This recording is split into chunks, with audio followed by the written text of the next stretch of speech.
Saya Rizka Febriana dengan NIM A1B118107. Baiklah, perkenalkan nama saya Triviana Putri dengan NIM A1B11810105. Sejarah kajian pemerolehan bahasa. Minat terhadap bagaimana anak memperoleh bahasa sebenarnya sudah lama sekali ada. Konon, Raja Mesir pada abad 7 sebelum Masehi menyuruh bawahannya untuk mengisolasi 2 dari anaknya untuk mengetahui bahasa apa yang akan dikuasai anak-anaknya. Sebagai Raja Mesir, dia mengharapkan bahwa bahasa yang keluar dari anak-anak itu adalah bahasa Arab, meskipun akhirnya dia kecewa. Charles Darwin pada 1877 juga mencatat perkembangan bahasa anak lelakinya.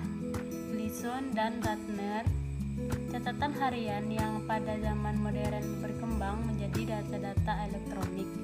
Sesuai dengan perkembangan zaman, mendorong lebih kuat kajian mengenai bagaimana anak memperoleh bahasa. Periode buku harian dari tahun 1976 sampai tahun 1926. Pada masa ini, kajian pemerolehan bahasa anak dilakukan dengan peneliti mencatat apapun yang diujarkan oleh anak dalam suatu buku harian.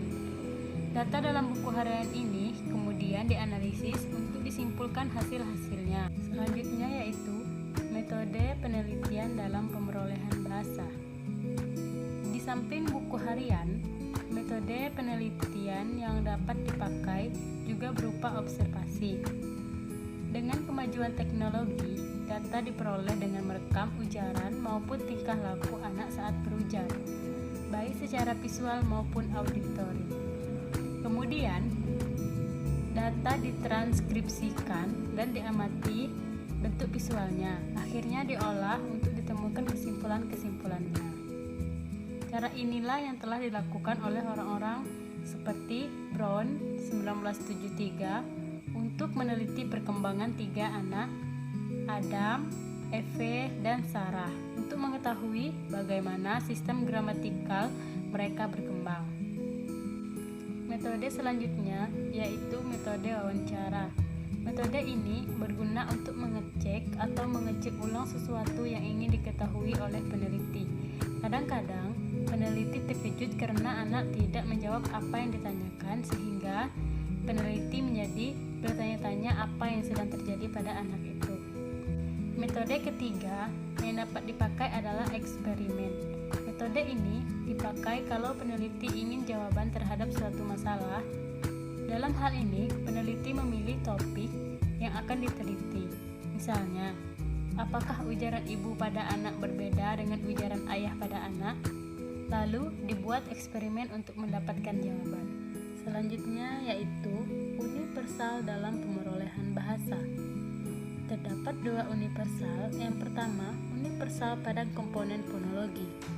Dalam masalah kaitan antara konsep universal dengan pemerolehan fonologi, ahli yang pandangannya sampai kini belum disanggah orang adalah Roman Jakobson.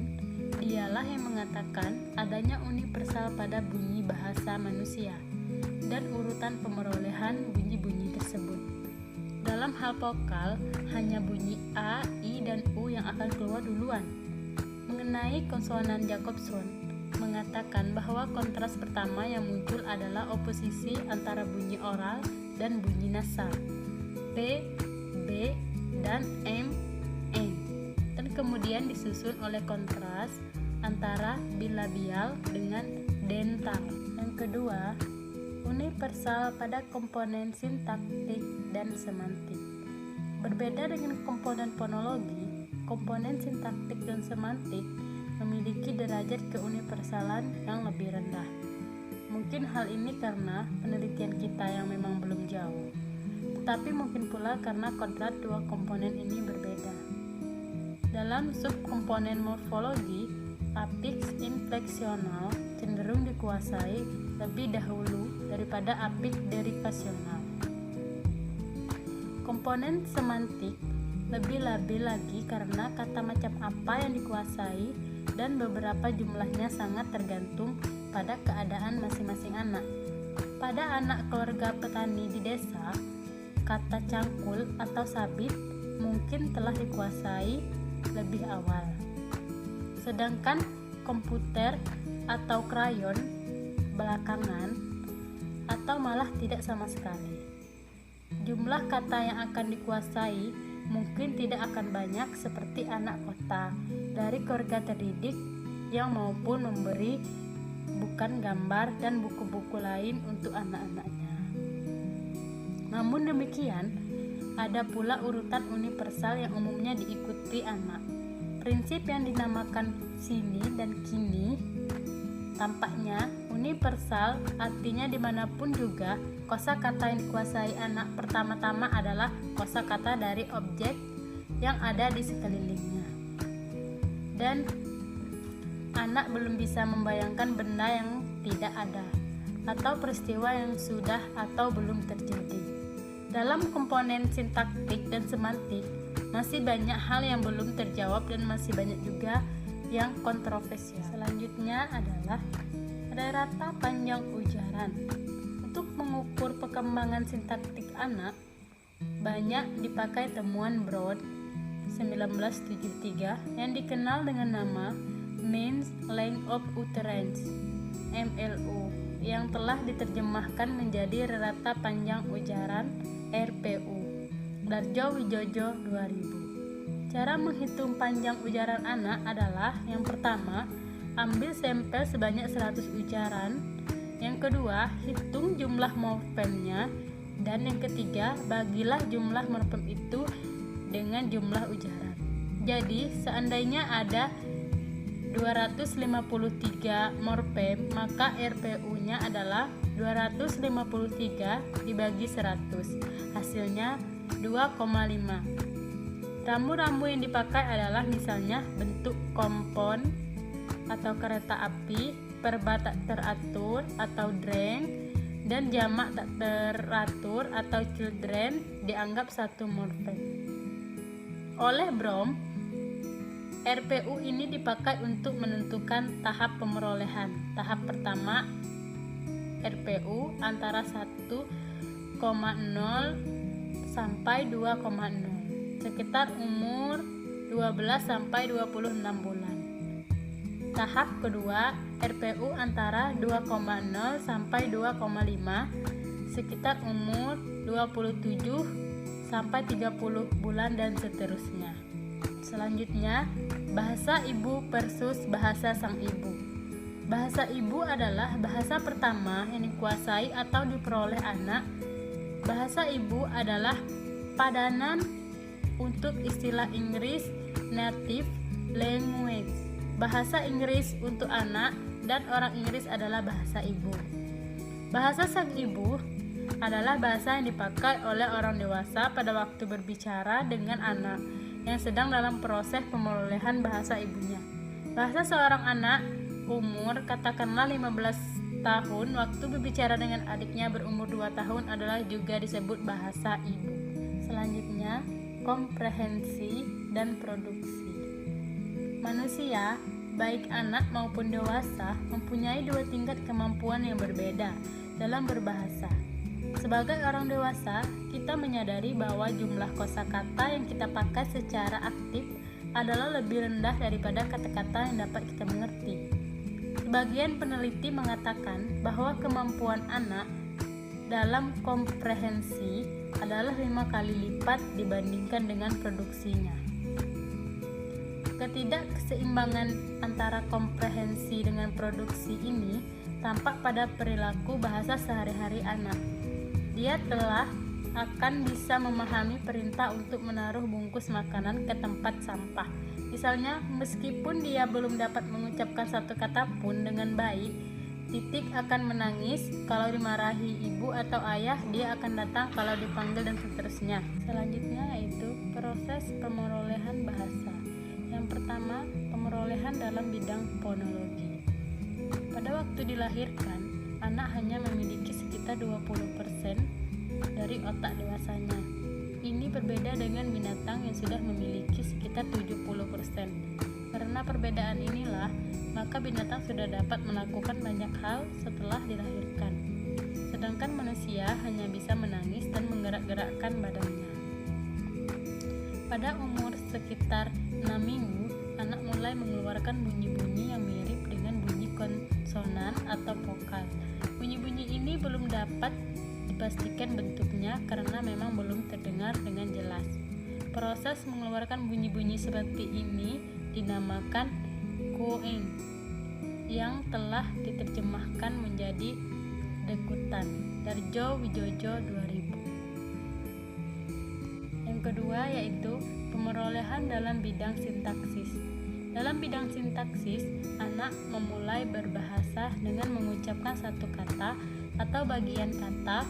Kata ini bagi anak sebenarnya adalah kalimat penuh.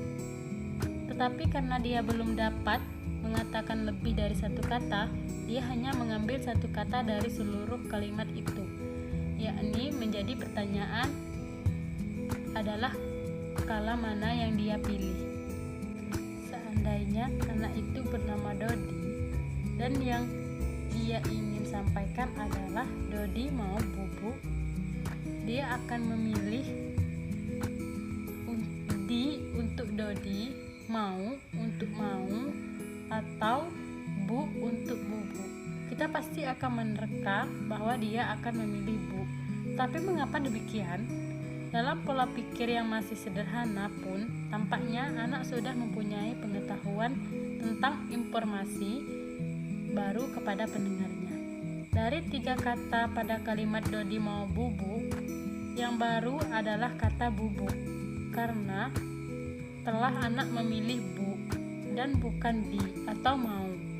Dengan singkat, dapat dikatakan dalam ujaran yang dinamakan ujaran satu kata atau USK, anak tidak sembarangan saja memilih kata itu. Dia akan memilih kata yang memberi informasi baru.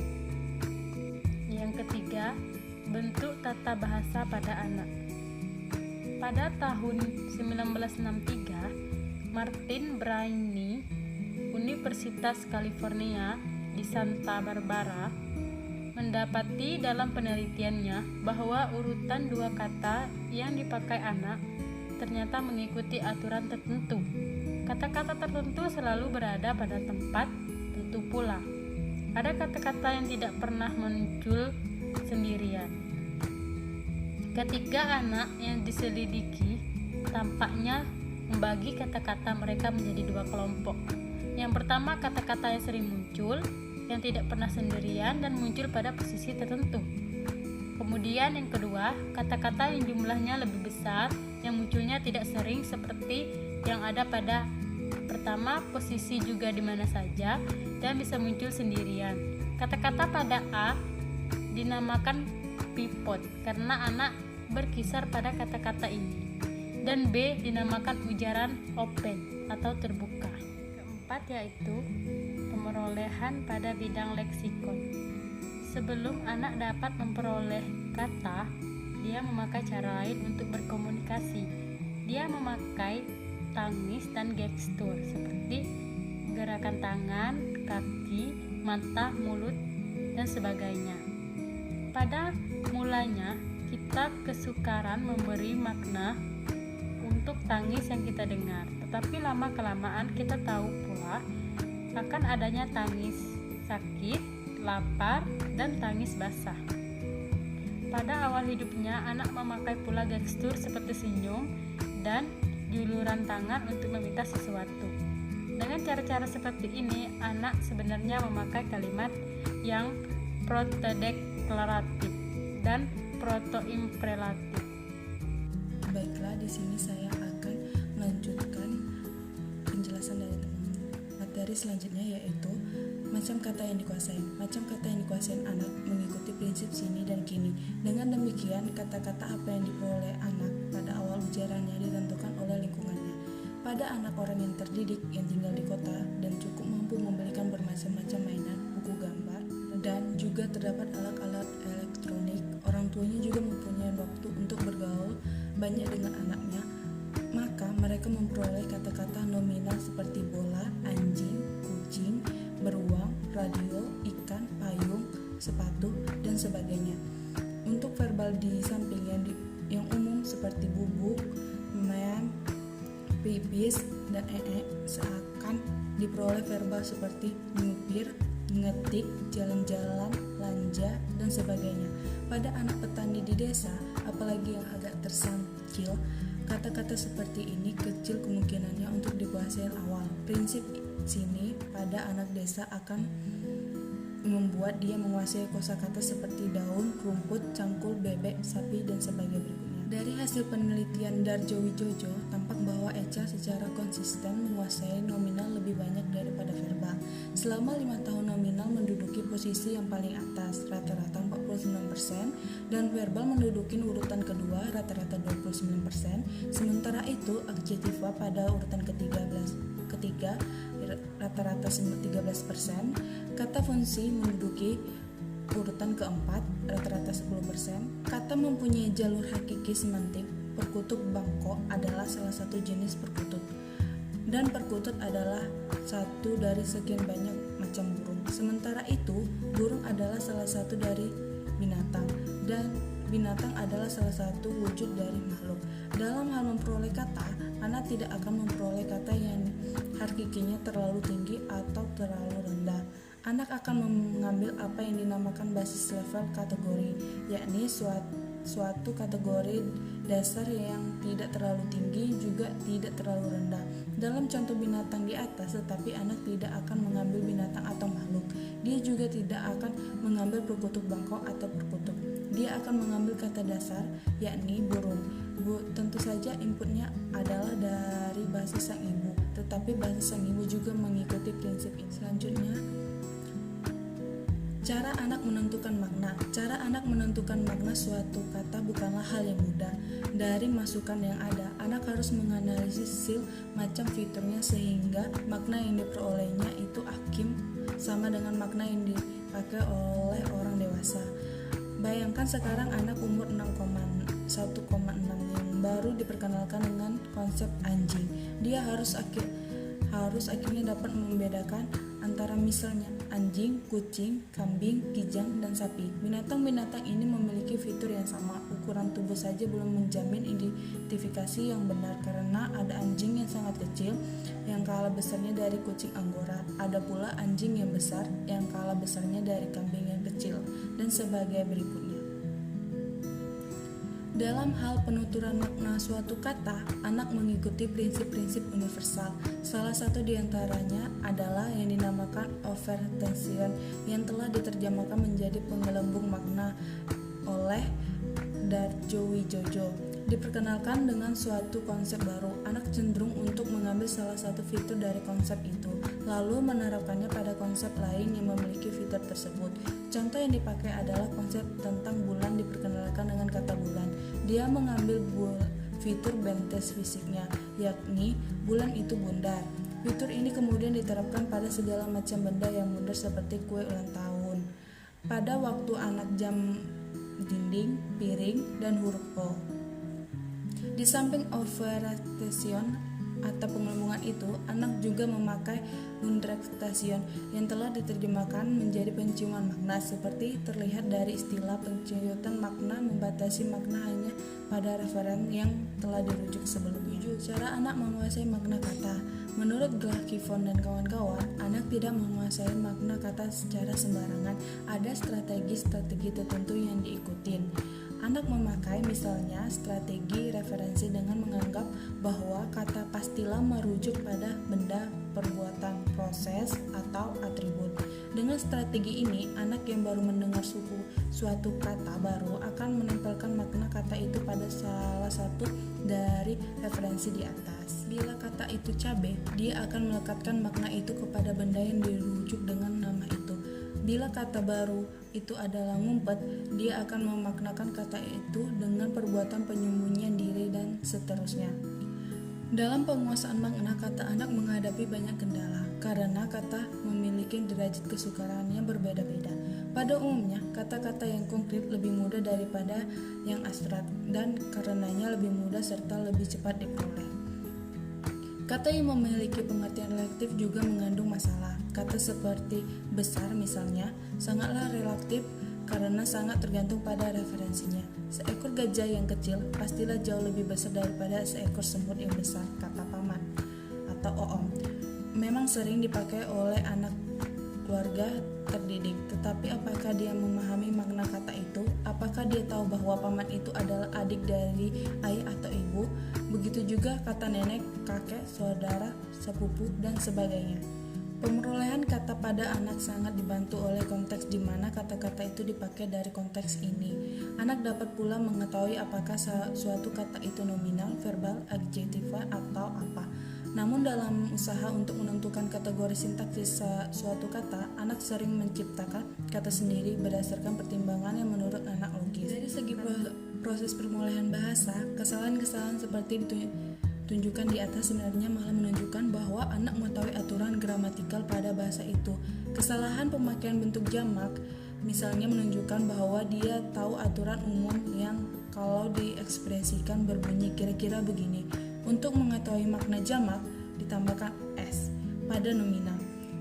Aturan itu benar tetapi jadi keliru karena bahasa tersebut kebetulan mempunyai pengecualian.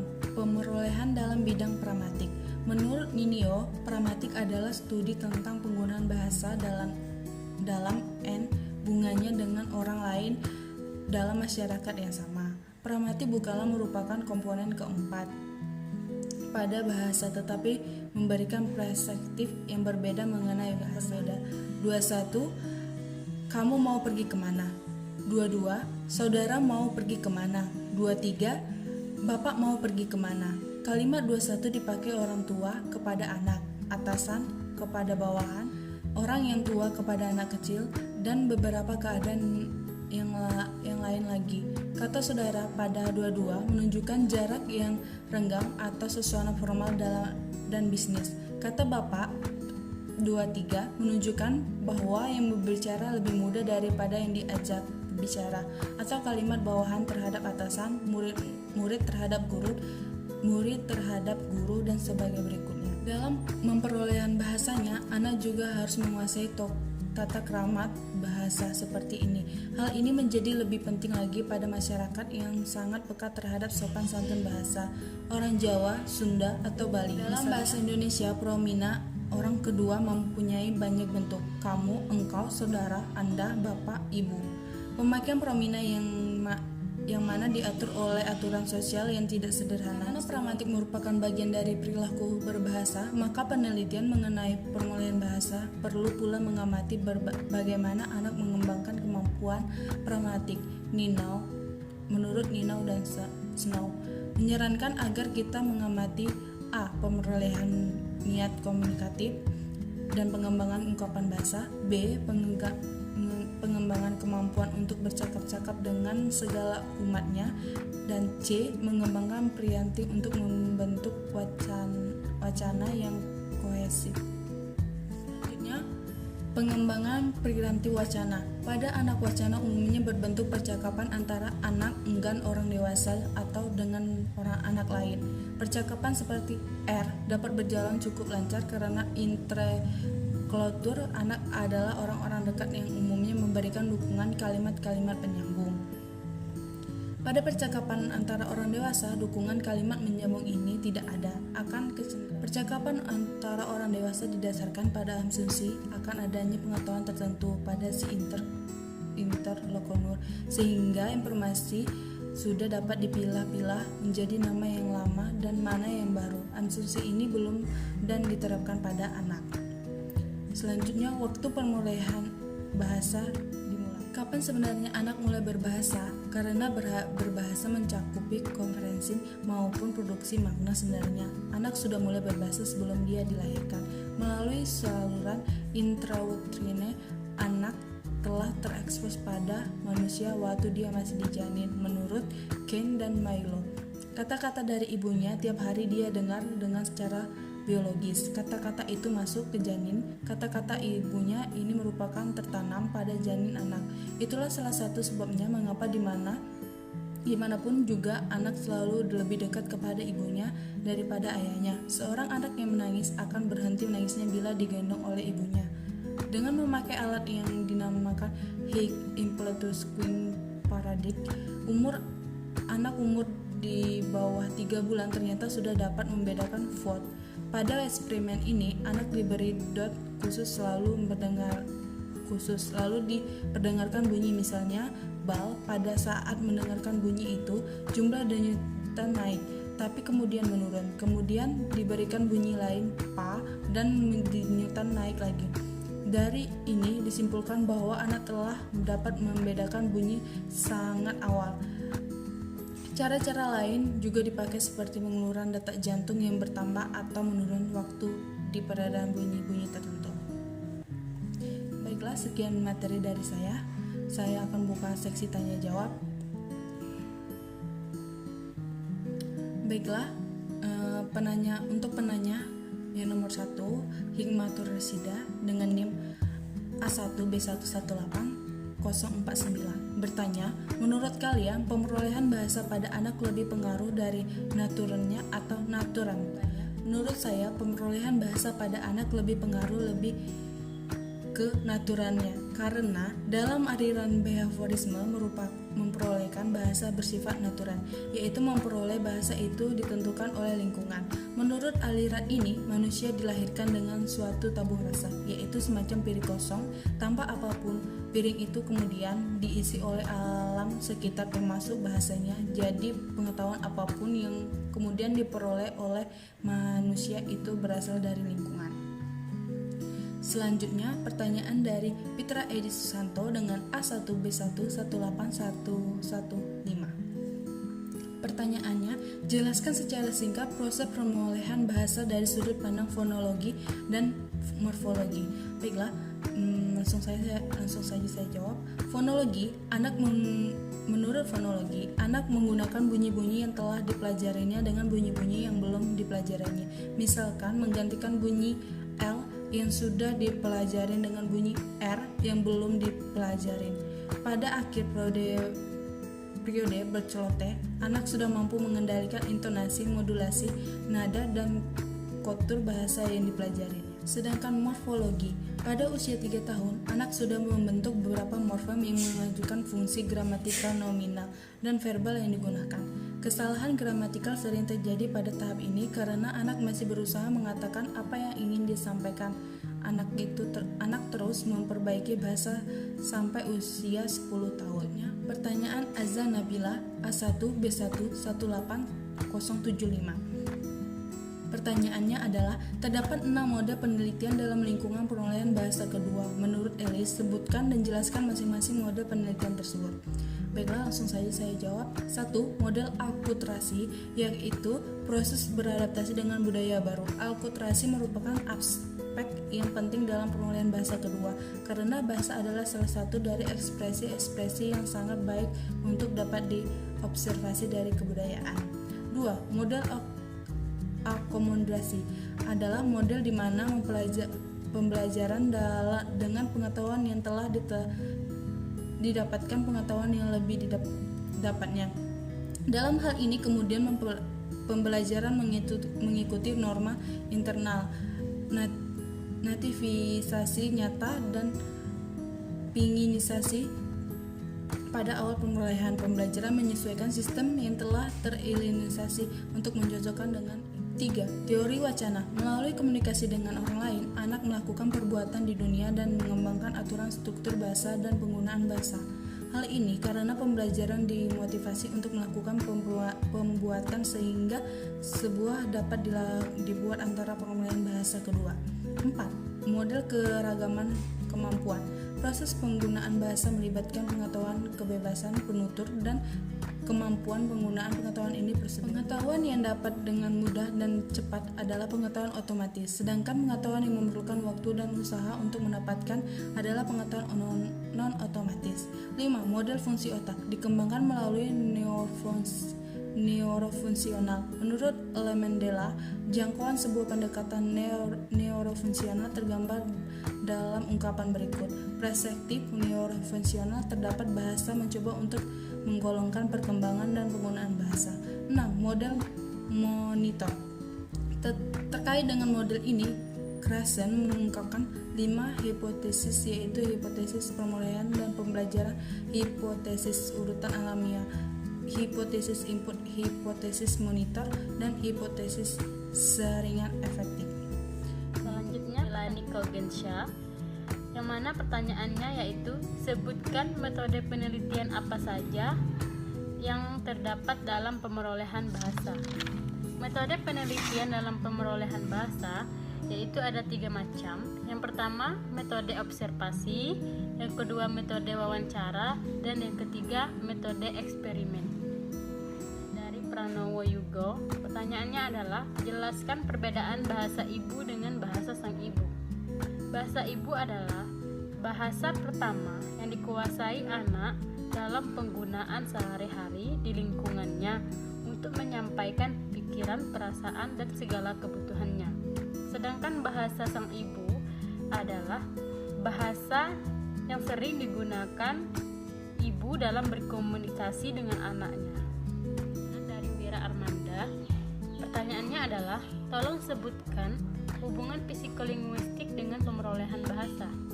Hubungan psikolinguistik dengan pemerolehan bahasa terdapat 7 macam. Yang pertama yaitu untuk mengarahkan penggunaan bahasa yang baik, yang kedua menganalisa kesalahan berbicara menyimpang, dan yang ketiga menjelaskan proses pemerolehan bahasa, yang keempat menguasai kaidah-kaidah bahasa, yang kelima mengetahui kesiapan kognitif, yang keenam mengenal manusia sebagai pemakai bahasa, dan yang ketujuh bahasa adalah ekspresi.